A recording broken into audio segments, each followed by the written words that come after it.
Poles हैं, ये अंतिम नतीजे नहीं है, लेकिन एक सेक्युलर ट्रेंड दिख रही है कि अब की बार किसका बिहार, इसका जवाब लगता है जनता ने दे दिया है।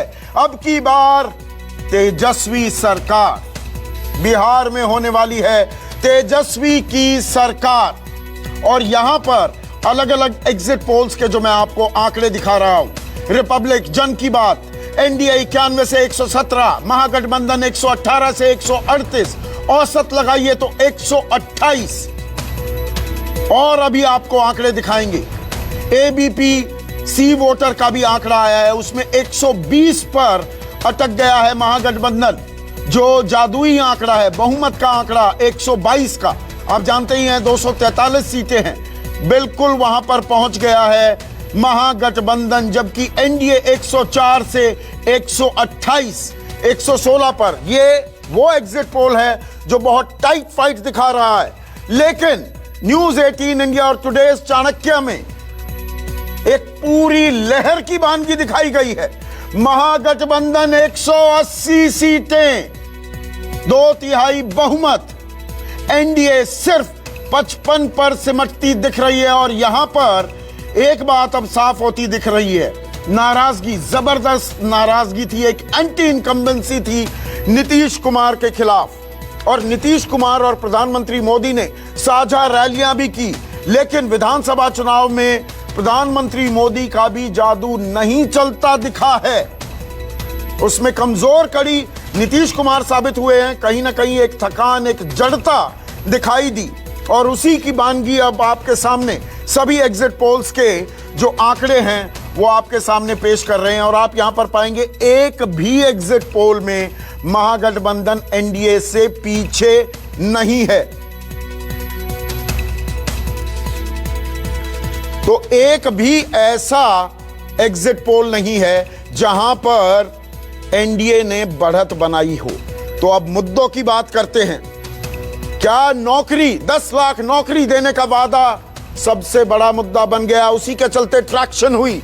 वो तेजस्वी यादव, वो आरजेडी जिसके बारे में कहा जाता था ये मुस्लिम यादव कंबाइन MY फैक्टर के चलते ही सरकार बनाते हैं या वोट पाते हैं। 17 जमा 14 यानी कि 31% जो वोट बैंक था।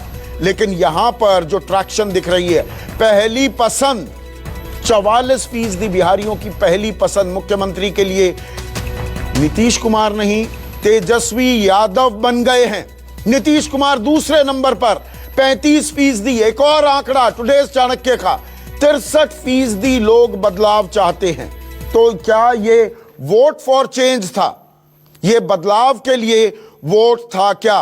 और मेरे साथ हमारी editor in chief Anuradha Prasad जुड़ गई हैं, मेरे सहयोगी सुकेश रंजन मेरे साथ हैं, दो खास मेहमान अभी सत्ता पक्ष, फिलहाल जो सत्ता पक्ष में हैं, राकेश सिन्हा वरिष्ठ नेता हैं, बीजेपी के राज्यसभा के सांसद हैं, और केसी त्यागी महासचिव हैं जेडीयू के।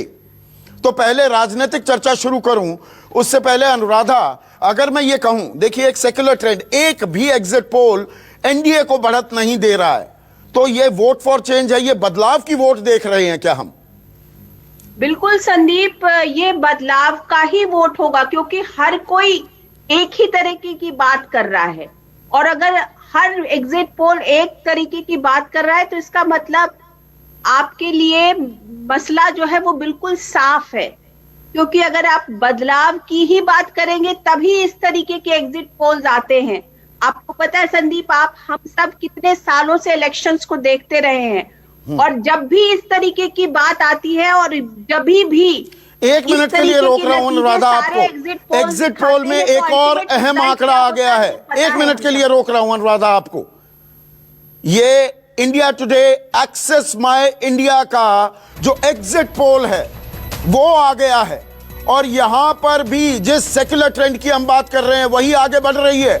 महागठबंधन को 139 से 161 सीटें, यानी कि 150 सीटें जीत रहे हैं तेजस्वी यादव। और मैं तेजस्वी यादव का नाम इसलिए ले रहा हूं, ये डेविड वर्सेस गोलायत की फाइट थी। हमने वो शब्द भी इस्तेमाल किया, मैंने और सुकेश ने बहुत चर्चाएं की कि अभिमन्यु को चक्रव्यूह में फंसाने की कोशिश की गई। एक तरफ तेजस्वी, दूसरी तरफ एक पूरी स्टार कास्ट प्रधानमंत्री नरेंद्र मोदी, नीतीश कुमार, राजनाथ सिंह, जेपी नड्डा, रविशंकर प्रसाद, तमाम लोग, तमाम धुरंधर मैदान में उतरे हुए थे। लेकिन यहां पर भी एक्सिस माय इंडिया कह रहा है 150 सीटें। अनुराधा, बिल्कुल ये बदलाव की बात है। और जो जैसा आपने कहा कि तेजस्वी यादव, संदीप आपको याद होगा, सुकेश को याद होगा कि जब वो चुनाव में उतरे, जिस दिन से उन्होंने रैली शुरू की, तो पहला इंटरव्यू हम लोगों ने ही किया था और मैंने उनसे पूछा था इस बात को कि तेजस्वी, आपको पता है कि इतने धुरंधर लोगों के सामने आप जा रहे हैं, इतने ऐसे सीजन्ड पॉलिटिशियंस के सामने आप इलेक्शन में उतर रहे हैं, तो और ना आपके पास उस तरीके के का कह सकते हैं, ना उस तरीके की सेना है, ना उस तरीके की स्ट्रैटेजी है, ना पैसा है, कुछ भी नहीं है। तो उन्होंने एक चीज कही थी कि मुझे ये पता है कि मैं ये इलेक्शन जो हुआ मैं किस तरीके से लड़ रहा हूं और मुझे ये इलेक्शन लड़ना है। और इसलिए सिर्फ नहीं लड़ना है कि मैं ये इलेक्शन मुझे अपने परिवार के लिए, अपने प्रदेश के लिए, अपनी पार्टी के लिए, मेरा हर कुछ दांव पे लगा हुआ है। एक शब्द उन्होंने कहा था कि मेरा हर कुछ दांव पे लगा है अनुराधा जी, और अगर मैं इस इलेक्शन में जरा सी भी मेरे से कोई भी गलती हुई, कोई भी खामी हुई, तो मैं खुद को, अपने आप को माफ नहीं कर पाऊंगा। और ये आपने जो बात कही ना 3-4 महीने पहले अनुराधा, अगर आप देखें कौन इस सिनारियो को, इस सूरत हाल पर चर्चा भी करते, अगर कोई करता तो वो बड़ा हास्यास्पद लगता। तेजस्वी दिल्ली में बैठे हुए थे छतरपुर के एक फार्म हाउस में, कोरोना काल में वो दिखे नहीं, आरएलएसपी ने छोड़ दिया, वीआईपी ने छोड़ दिया, हमने छोड़ दिया, मुख्यमंत्री के तौर पर वो मानने को तैयार नहीं थे। विरासत का बैगेज, जंगल राज, सामने सुशासन बाबू, एक 9वीं पास लड़का, तो the odds were completely stacked against him. Absolutely, Sandeep. The odds were completely snapped against him. But there was one thing which was going in his favor, and that was कि लोग नीतीश कुमार से थक गए थे। लोग नीतीश कुमार से थक गए थे और नीतीश कुमार खुद भी थक गए थे। ये जो चीज थी ना, कि वो जो थकान थी, उसने तेजस्वी को हेल्प किया। डबल इंजन काम नहीं कर पाया। सिर्फ नीतीश की बात नहीं है, प्रधानमंत्री मोदी का भी जलवा नहीं चल पाया विधानसभा चुनाव में। देखिए, अगर प्रधानमंत्री की बात करें तो बहुत सारे ऐसे स्टेट इलेक्शंस हैं जहां पर बीजेपी या सत्ता में वापस नहीं आई है, तो इसलिए सिर्फ बिहार की ही बात हम नहीं करेंगे। हाँ, ये जरूर है कि लोगों को ये पता था कि अगर नीतीश थके हैं तो साथ साथ बीजेपी भी थकी है, क्योंकि बीजेपी नीतीश के साथ रही है ज्यादातर। तो ऐसा क्या है कि बीजेपी जो है वो जो नीतीश के साथ नहीं कर सकी, वो इस बार फिर कर देगी। अगर बीजेपी को आना सेक्युलर था, तो ट्रेंड दिख रही है इसमें, हर एग्जिट पोल में बढ़त महागठबंधन को। तो जो तेजस्वी के बारे में, आरजेडी के बारे में एक आम चर्चा है, और देशवासियों की बात कर रहा हूं मैं, सिर्फ बिहार वासियों की नहीं, कि अरे ये तो मुसलमान यादवों की पार्टी है। और ऐसा लग रहा था, हमने बड़ी चर्चा की कि जो औरतें हैं वो साइलेंट वोटर हैं, उनकी ट्रैक्शन नरेंद्र मोदी की तरफ भी उनका आकर्षण है। और जितने काम किए हैं नीतीश कुमार ने, पोशाक योजना से लेकर, बाइसिकल देने से लेकर, 50% पंचायती राज में आरक्षण, 35% नौकरियों में, ये धड़ा कहां जाएगा? ईबीसी कहां जाएंगे, जो अति पिछड़े और महादलित कहां जाएंगे? वो बड़ा वोट बैंक है नीतीश कुमार का। लेकिन जो ये अब आंकड़े दिख रहे हैं, ऐसा लगता है एमवाई फैक्टर से कहीं आगे चले गए। वो बाउंड्रीज, वो दीवारें तेजस्वी ने इस चुनाव में तोड़ दी हैं।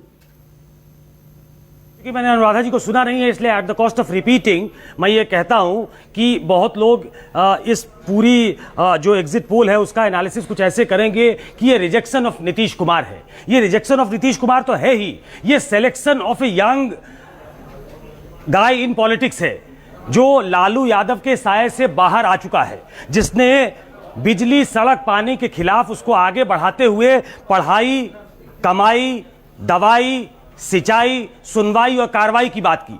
ये ट्रैक्शन जमीन पे दिखा। ये अगर इस ट्रेंड को सही माने, और चूंकि ये सेकुलर ट्रेंड है एक, तो अब ये मानकर चल सकते हैं कि महागठबंधन का एक डेफिनेट एज है। तो तेजस्वी सिर्फ वहीं तक महदूद नहीं थे। तेजस्वी ने जिस तरीके से अपने इलेक्शन को क्राफ्ट किया, जिस तरीके से लालू यादव के साये से बाहर निकले, एक रिलक्टेंट पॉलिटिशियन जो उनको समझा जा रहा था, उससे वो बाहर निकले, इमर्ज करके आए, एक गठबंधन को सीमेंट किया। लेफ्ट, कांग्रेस और राजद का गठबंधन वो बहुत ज्यादा माइटी गठबंधन नहीं लग रहा था जेडीयू और बीजेपी के खिलाफ। और ऐसे में जबकि प्रधानमंत्री नीतीश कुमार को कॉम्प्लीमेंट करते हुए दिख रहे थे, 12-12 रैलियां, एक साथ रैलियां, तो मुझे लगता है कि एक सेंस था नीतीश कुमार को भी, और इसीलिए शायद उन्होंने आखिर में यह भी यहां तक कह दिया कि ये मेरा आखिरी चुनाव है। तो जो रियल मुद्दे थे, ये एस्पिरेशनल इंडिया है, ये एस्पिरेशनल बिहार है, ये दिल मांगे मोर, बिजली, सड़क, पानी नहीं चाहिए, अब उसको आगे की जरूरतों को पूरा करना है। और जो आत्मनिर्भर बनने की बात है उसको लोगों ने रिजेक्ट कर दिया। उसे एक नए लड़के पे ज्यादा भरोसा है। वो 15 साल का जंगल राज, उसके लिए उसको माफ कर चुके हैं। वो 15 साल के जंगल राज में यकीन नहीं कर रहा है आज का बिहार वासी। अगर ये सेकुलर ट्रेंड बिल्कुल सही बैठता है तो उसने एक नया बिहार बनाने के लिए एक मैंडेट दिया है। बिल्कुल, और हम ये लगातार बता रहे हैं, ये आंकड़े हैं, अंतिम नतीजे तो 10 नवंबर को आएंगे। लेकिन कैसी त्यागी साहब, आप भी मुझसे बेहतर जानते हैं आंकड़े, ये तो पूरा खेल ही पलट गया। ये बदलाव का चुनाव आ गया क्या? ये बदलाव के लिए वोट डाला गया? ये बात आप कंसीड करेंगे या अभी रुकेंगे 10 के लिए?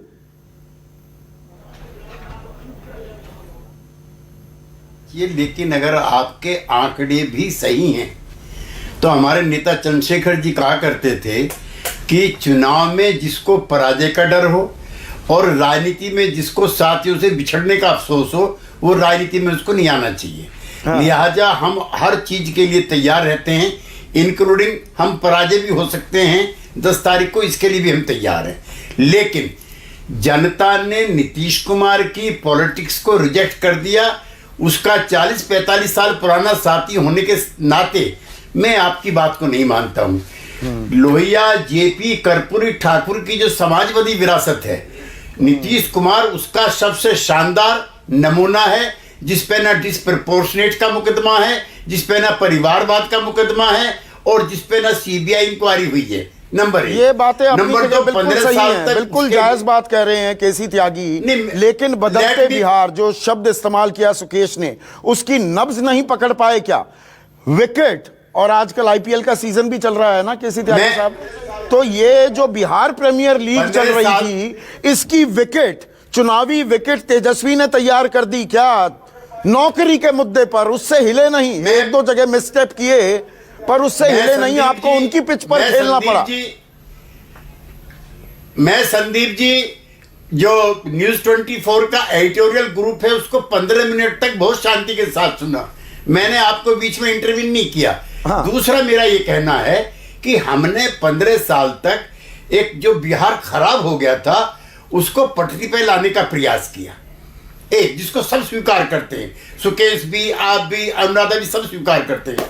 नंबर 3, अभी रिजल्ट नहीं आए हैं, लेकिन जो डायनेस्टी, जो परंपरा लालू प्रसाद जी की नसीब हुई है या ट्रांसफर हुई है, वो उसके जो ट्रेंड हैं वो जरूर चौंकाने वाले हैं। फिर ये सारे देश में चले। अब मेरे सवाल का जवाब दो पहले। पिच तेजस्वी ने तैयार कर दी क्या? चुनावी पिच आपको उसी पिच पर खेलना पड़ा। आपने तमाम मुद्दे उठाने की कोशिश की, वो नहीं चले। बेरोजगारी सबसे बड़ा मुद्दा हो गया क्या? देखिए, आरजेडी के नेतृत्व ने जो पिच थी आईपीएल की बिहार की, उसमें इतने गड्ढे खोद दिए थे कि कोई गेंद जो है पूरी जा ही नहीं सकती थी। सब ऑफ स्टंप के बाहर जाने वाली गेंदें थी, जा ही नहीं सकती थी वो। चूंकि रोजगार कुछ, मैं तो लालू जी के साथ भी रहा हूं, इसलिए बहुत सेफली काहे का विकास, काहे की सड़कें, तो ये सारी चीजें जो हैं, अगर पर जनता ने वो मुद्दा लपक लिया ना। आप लोगों ने तमाम जंगल राज की बात की, 15 साल पीछे ले जाने की बात की, उस मुद्दे पर नौकरी हावी हो गई, परिवारवाद की बात की, आपने डबल इंजन सरकार की। लोगों ने कहा कि भाई डबल इंजन है तो कर दीजिए बिहार का विकास। क्या इसकी गूंज सुन रही है केसी त्यागी साहब, या 10 का इंतजार करें? देखिए एज ए डेमोक्रेट मुझे जनता का हर फैसला माथे पे तिलक लगाने के लिए तैयार है, लेकिन नीतीश कुमार का नेतृत्व कोई खराब नेतृत्व था, मैं आखिरी आदमी हूंगा जो इस बात को स्वीकार करूंगा। आपके डिसएग्रीमेंट हो सकते हैं, उस आदमी ने 15 सालों में 24 घंटे भी आराम नहीं किया है। लोग जाते हैं छुट्टियां मनाने के लिए, लोग जाते हैं हिल स्टेशन पे, लोग जाते हैं कहीं और, वो एक दिन के लिए भी नहीं गया। उसने विकास करने का प्रयास किया। हो सकता है जनता को कुछ और मंजूर हो, नहीं तो वही उनको भी मौका 15 देना साल की चाहिए। एंटी इनकम्बेंसी काम कर गई। क्या मुझे ब्रेक लेना है, लेकिन राकेश सिन्हा, ये डबल इंजन का जादू नहीं चल पाया और कमजोर कड़ी जेडीयू साबित हो गई। देखिए, साधारणतः आपका एग्जिट पोल सही साबित होता रहा है, इसलिए मैं एग्जिट पोल को कंट्राडिक्ट नहीं करूंगा, लेकिन इस जीत हार को एकदम सहज सरल तरीके से कहना इस वर्डिक्ट के प्रति अन्याय हो। क्योंकि विधानसभा के चुनाव में मैं जो बात कर रहा हूँ, बहुत एक ऐसी पेचीदगी बात को मैं बताने जा रहा हूँ। विधानसभा के चुनाव में जो फैसले कम वोटों से हुए और इसके कई कारणों का विश्लेषण होगा। जिन कारणों में आप सिर्फ नीतीश कुमार जी के स्तर पे एक ठेकरा फोड़ना चाहेंगे, वह भी अनुचित है। भारतीय जनता पार्टी ने गठबंधन धर्म निभाया, नीतीश जी ने गठबंधन धर्म निभाया। इस चुनाव में अभी एलजेपी के आंकड़ों से पता लगेगा, उनके कांधे पे रखकर बंदूक भी चलाई, जेडीयू को कमजोर कर दिया क्या आप लोगों ने? नहीं, देखिए, परंपरागत वोट क्या हमें 2-3 बातें जो विश्लेषण करना पड़ेगा चुनाव बाद, जो वरिष्ठ नेता लोग करेंगे, जिसमें परंपरागत वोट क्या हमारा शिफ्ट किया है, क्या क्यों नहीं आया। तो जो वरिष्ठ नेता लोग थे भारतीय जनता पार्टी, बहुत परिपक्व नेता भारतीय जनता पार्टी के मध्य भूपेंद्र यादव जी, नित्यानंद राय जी, सुशील मोदी जी, ये सब बड़े परिपक्व नेता हैं 30 साल से भारतीय राजनीति में। इन्होंने चुनाव का नियंत्रण रखा, तो ये लोग विश्लेषण करेंगे कि आखिर क्या कारण है कि ऐसी। लेकिन अभी भी आपने सारे मुद्दे चलाए ना, राष्ट्रवाद का मुद्दा उठाया, 370 की बात की, चीन की बात आई, टुकड़े टुकड़े गैंग को भी ले आए, बाद में सीए एनआरसी भी ले आए, कोई मुद्दा नहीं चला आपका। नहीं, ये आरजेडी के पक्ष में वोट नहीं है। मैं कह रहा हूँ, यदि आरजेडी की सरकार बन गई तो बिहार नीतीश के खिलाफ वोट है कि राइट टू रिकॉल क्यों नहीं है। मैं बता रहा हूँ, ये आरजेडी के पक्ष में फैसला नहीं है, उसके कई कॉम्प्लिकेटेड कारण हैं जिसके कारण आरजेडी यदि ये स्थिति है, उनकी जीत हुई है, उसको एक नीतीश के खिलाफ है ना वोट, जो बड़े कारण। एक फायदा आपको ये हो गया राकेश सिन्हा, ये तो मान लेंगे, अब आप अपने दम पर चुनाव लड़ने के लिए तैयार हो गए बिहार में। देखिए, हम 2 बातों के लिए तैयार हैं। पहला, बिहार को जातिवादी संक्रमण से बाहर करना। हम आरजेडी के या किसी और पार्टी के क्लोन बन के, उसके कारण कॉपी बन के काम नहीं कर सकते हैं। भारतीय जनता पार्टी अपने मूल अधिष्ठान पर जो मोदी जी का व्यक्तित्व कर्तृत्व है, जो आप मोदी जी के बारे में कह रहे थे, कैंपेन किया, मोदी जी के प्रति वहाँ की जनता में इतनी आस्था है, किसी भी पार्टी का नेता अपने आंकड़ों में नहीं दिख रही है ना वो आस्था। अब मैं आज के कम से कम आज के, वैसे हम 10 तारीख का 10 नवंबर का इंतजार करेंगे, लेकिन आज जिनकी बाँछें खिली हुई हैं बिल्कुल शरीर के जिस भी हिस्से में हो, श्याम रजक आरजेडी के वरिष्ठ नेता और अभय दुबे मैं आ रहा हूं। आज आप उतावले हैं, मुझे मालूम है, मैं आ रहा हूं, सबको पूरा वक्त दूंगा। अरे अभय जी क्या बोलेंगे तो आरजेडी एक मिनट क्या आपको भी उम्मीद थी ये चक्रव्यूह में फंसा अभिमन्यु ऐसे नतीजे दे देगा, ऐसे आंकड़े सामने आएंगे? श्याम बाबू, देखिए, ये अभिमन्यु ये चक्रव्यूह को तोड़ करके निकलने वाले हैं। और ये तेजस्वी जी ने जो रचना रची थी, उसमें बीजेपी और एनडीए के लोग फंस गए, क्योंकि जो हमने कहा था जनता की नब्ज को पकड़ा था, बेरोजगारी, रोजगार, कमाई, दवाई, सिंचाई और इन सब चीजों को हम लोगों ने, शिक्षा के सवाल को हम लोगों ने जोड़ा था, जो जनता जिससे पीड़ित थी। आज करें, आपने ही बताया कि विकास लोग चाह रहे थे, विकास इसलिए चाह रहे थे कि विकास जो जनता का विकास होना चाहिए था वो नहीं हुआ। कुछ चंद मुट्ठी भर अफसर आई, कुछ चंद लोग जो उनके इर्द गिर्द थे, उनका विकास हुआ। आम जनता प्रताड़ित थी। और इस नहीं, आपको ये उम्मीद थी क्या? श्याम रजक, मुझे ब्रेक लेना है, मैं एक छोटा सा सवाल, पॉइंटेड सवाल आपसे पूछ रहा हूं कि भाई मुसलमान यादवों की एक पार्टी और तबकों में ऐसी सेंधमारी करेगी, कर पाएंगे आप? वो जातीय समीकरण वो तोड़ पाएंगे? वो टूटता दिख रहा है, इसकी उम्मीद थी आपको? ये चुनाव में जातीयवाद सब टूट चुका था और टूट चुका है। तेजस्वी जी के प्रति एक आस्था थी सभी वर्गों को, कोई जाति कोई धर्म के लोग, ये लोग तो चलाए थे, हिंदू मुस्लिम कहीं कहीं चलाए थे, आओ कश्मीर में जाकर करके जमीन खरीद लो, कोई लोगों ने उनके बात को विश्वास नहीं किया। जो काट कहानी एक बार चलता है, इनकी हाडी बार बार चल रही थी, लोग विश्वास नहीं कर रहे थे। अब पर तेजस्वी पर हाँ, लोगों का विश्वास तब होगा हुआ। अभी 10 नवंबर का हम जरूर इंतजार करेंगे। ये जो मेरे बाल हैं ये पके इसी चलते हैं, बहुत सारे चुनाव देखे हैं। ये एग्जिट पोल हैं, मैं फिर से दोहराना चाहूंगा, ये फाइनल नतीजे नहीं हैं, ये एग्जैक्ट पोल्स नहीं होते हैं बाज दफा साबित। एक छोटा सा ब्रेक ले रहा हूं, लेकिन अभय दुबे ब्रेक के बाद सीधे आप ही से सवाल, बने रहिए। प्रेजेंटेड बाय प्रोटीन एक्स, अब जीरो एडेड शुगर के साथ। स्पेशल पार्टनर अल्ट्राटेक, देश का नंबर 1 सीमेंट। बिहार में चलेगी मोदी सुपर किंग्स की रन मशीन। क्या तेजस्वी टाइगर्स का दिखेगा विनिंग सीन? चिराग चैलेंजर्स चौंकाएंगे? बीपीएल के रिजल्ट कैसे आएंगे? एग्जिट पोल का ग्रैंड फिनाले रात 10 बजे से लगा था। प्रेजेंटेड बाय प्रोटीन एक्स, अब जीरो एडेड शुगर के साथ। Special partner UltraTech.